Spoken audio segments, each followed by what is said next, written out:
Hello and welcome back to our channel mountains to coast. आज के इस vlog में हम पहुंचे हैं भारत के एक ऐसे प्रदेश जो स्थित है भारत के ठीक बीचों बीच। जी हाँ, इसका नाम है मध्य प्रदेश। और आपको दिखाने वाले हैं यहाँ के 3 ऐसे मशहूर शहर जो हमने एक्सप्लोर किए हमारे 4 दिन के आइटिनरी में।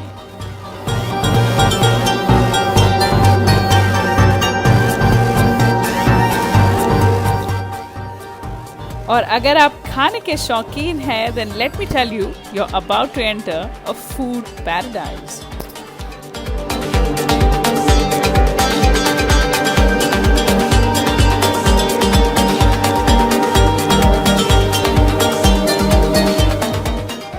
So, हमने हमारा सफ़र स्टार्ट किया मुंबई सेंट्रल से, जहाँ से हम पकड़ने वाले थे अवंतिका एक्सप्रेस। ये एक डेली ट्रेन है जो मुंबई टू इंदौर चलती है। ये 12 घंटे की ट्रेन जर्नी हमारे लिए काफ़ी कंफर्टेबल थी। By the time you reach Ratlam, यहाँ के कोचेस ऑलमोस्ट खाली हो गए थे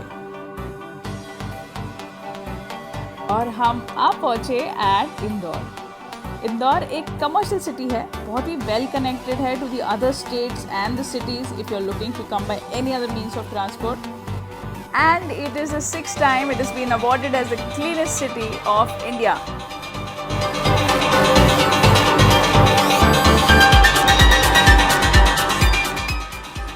हमने हमारा अकोमोडेशन बुक किया था इन अपार्टमेंट स्वीट्स जिसका नाम है श्रीवर्धन होम स्टेज, और ये सेंट्रली लोकेटेड है इन विजयनगर एरिया। बहुत ही इकोनॉमिकल रेट में बहुत ही clean and hygienic rooms provide करते हैं। इसके साथ ही इनके पास किचन एंड वॉशिंग एरिया भी है। आप इनके रिव्यूज़ गूगल पे या फिर इनके कॉन्टैक्ट डिटेल्स डिस्क्रिप्शन बॉक्स में देख सकते हैं। सो इन द इवनिंग हमने डिसाइड किया इंदौर का थोड़ा सिटी टूर कर ले। तो सबसे पहले हम पहुँचे राजवाड़ा पैलेस, जो बनाया गया था बाय द होलकर्स इन 1766। इसके अलावा आपको होलकर्स फैमिली की हिस्ट्री, आर्टिफैक्ट्स और श्री अहिल्याबाई होलकर जी ने किए हुए यहाँ पे सोशल और कल्चरल रिफॉर्म्स भी पढ़ने मिलेंगे। इसके बाद हमने विजिट किया कांच मंदिर, बड़ा गणेश मंदिर और फाइनली पहुंच गए एट खजराना गणेश मंदिर। यहाँ पे प्रमुख मंदिर गणेश जी का है, बट इसके अलावा भी आपको यहाँ पे अलग अलग भगवानों के एटलीस्ट 32 ऐसे मंदिर दिखाई देंगे। It's a very beautifully design place जहाँ पे बहुत ही पॉजिटिव ऐसे वाइब्स आते हैं। और अगर आप इंदौर में हैं, वी वुड स्ट्रांगली रेकमेंड कि आप खजराना गणेश मंदिर ज़रूर विजिट करें। इसके बाद हम पहुँचे एट छप्पन दुकान, जहाँ पे हमने ट्राई किए बहुत ही अनयूजुअल, बहुत ही यूनिक डिशेज, जैसे ये साबूदाना खिचड़ी जो काफ़ी चटपटी और बहुत ही अलग थी। फिर हमने ट्राई किया यहाँ का फेमस कोकोनट क्रश, जो बहुत ही रिफ्रेशिंग था। अगर आप इंदौर में हैं, then milk products is a must try. इसके बाद हमने ट्राई किया veg hot dog at Johnny hot dog outlet. बहुत ही चटपटा और बहुत ही इंडियनाइज, लेकिन खाने में बहुत ही टेस्टी।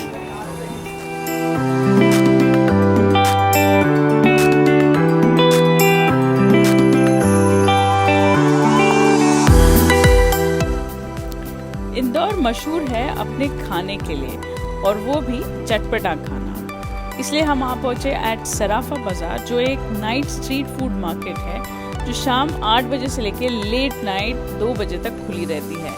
जैसे वक्त गुजरता है वैसे लोगों की भीड़ आपको यहाँ पे ज़्यादा दिखाई देगी।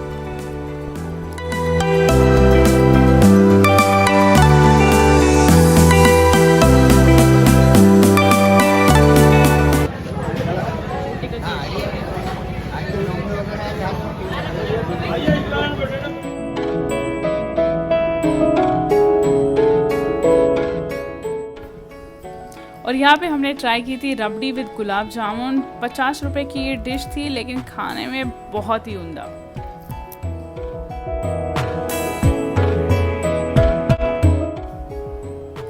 इसके बाद चलते हैं टुवर्ड्स आवर डे 2, जहाँ पे हमने ओमकारेश्वर और महेश्वर की ट्रिप प्लान की थी। Now because of the distance हमने यहाँ पे टैक्सी हायर की थी। ओमकारेश्वर को ममलेश्वर इस नाम से भी माना जाता है और ये 12 ज्योतिर्लिंगों में से एक महत्वपूर्ण ज्योतिर्लिंग है। मध्य प्रदेश के खंडवा शहर में बसा ये ज्योतिर्लिंग पहुंचने के लिए आपको नर्मदा नदी को पार करना होता है। एक पॉइंट का 50 रुपये अप डाउन होता है। मंदिर पहुंचने के लिए आप आइदर बोट या फिर इस ओवरहेड ब्रिज की सहायता से मंदिर तक पहुंच सकते हैं। बोट की सहायता से हम केवल 5 मिनट में मंदिर के नीचे पहुंच गए। जैसे हम आगे बढ़ रहे थे वैसे हमें बहुत सारे पुजारियों ने रोका, जिन्होंने कहा कि वीआईपी दर्शन लेना ज़रूरी है, नहीं तो बहुत समय जाएगा। जैसे कि आप देख सकते हो कि एक पंडित हमें अप्रोच कर ही रहा था, लेकिन हमने फिर भी एक नॉर्मल या रेगुलर फ्री दर्शन ही प्रेफर किया। माना जाता है कि शयन आरती या इवनिंग प्रेयर्स के बाद भगवान शिव और माता पार्वती यहाँ पे शयन या आराम के लिए रोज रात को आते हैं।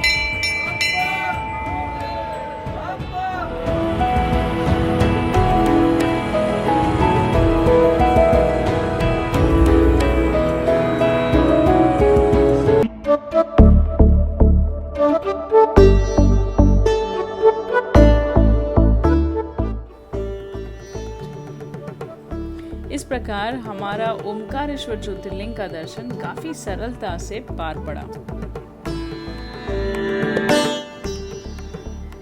दर्शन के बाद लंच ब्रेक के लिए हम गोपाल मिडवे यहाँ पे रुके।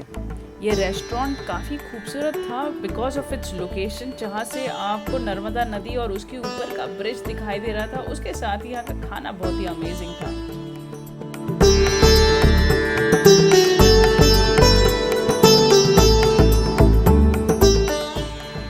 सो लगभग 4 बजे हम पहुंचे एट महेश्वर,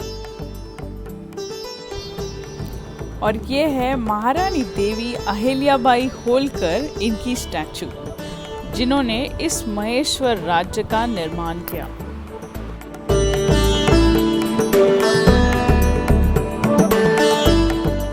अगर आप फोर्ट विजिट करना चाहते हो देन अर्ली मॉर्निंग्स या फिर 4 o'clock के बाद अगर आप इस फोर्ट आते हो तो आपको बहुत ही पीसफुल और बहुत ही अच्छा एनवायरनमेंट देखने मिलेगा।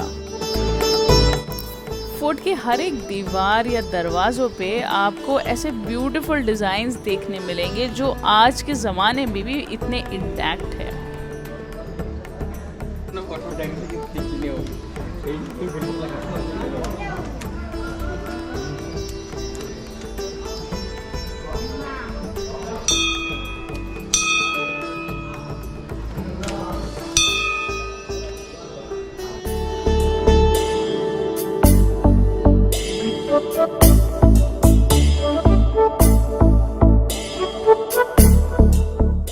अगर आप फोर्ट के पीछे की तरफ जाएं तो आपको दिखाई देगी नर्मदा नदी, और इस घाट को बहुत सारे मूवीज में इस्तेमाल किया गया है टू शोकेस बनारस का घाट।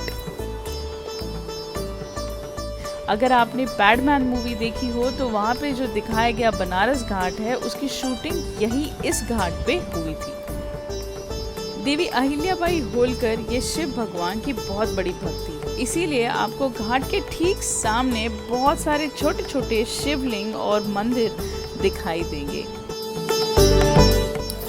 महेश्वर के इस घाट पे बिताई हुई ये शाम हमारे लिए काफ़ी यादगार होगी। इसके साथ ही चलिए चलते हैं टुवर्ड्स डे 3। सो डे 3 को इंदौर से हमने अर्ली मॉर्निंग 7:30 को ये स्काई बस पकड़ी। This is a fully air condition बस जहाँ पे पर हेड आपको 100 रुपये देने पड़ते हैं और लगभग 1.5 आवर्स में आप उज्जैन पहुँचते हैं। इसके अलावा आपके लिए सिटी बसेस भी अवेलेबल होती है जिसके चार्जेस शायद इससे कम हो। बट जब हम उज्जैन पहुँचे तो उज्जैन में ऐसे बहुत सारे धार्मिक स्थान हैं जिन्हें आप विज़िट कर सकते हैं।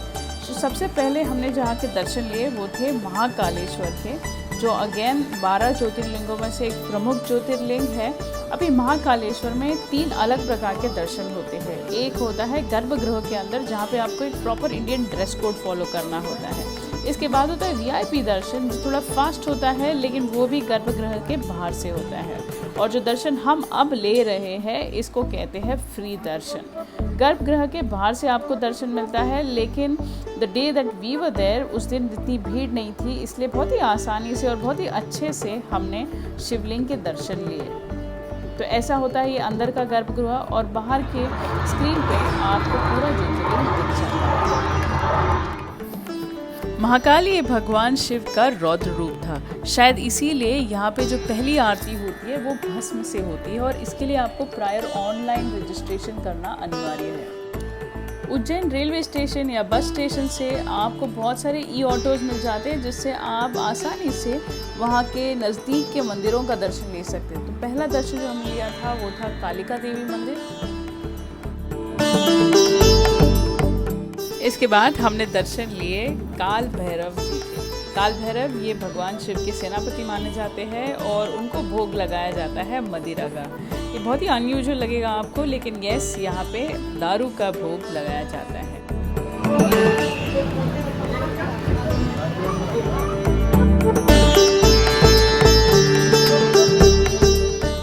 चलिए, इसके बाद हम पहुँचे मंगल धाम मंदिर, जो एक्चुअली है मंगल ग्रह या मंगलनाथ का मंदिर। अगर आपके राशि में कोई मंगल दोष है तो आप उसका निवारण यहाँ कर सकते हैं। यहाँ पे नवग्रह भी है, जिसकी पूजा करके लोग यहाँ के शिप्रा नदी के घाट पे थोड़ा टाइम बिताते हैं।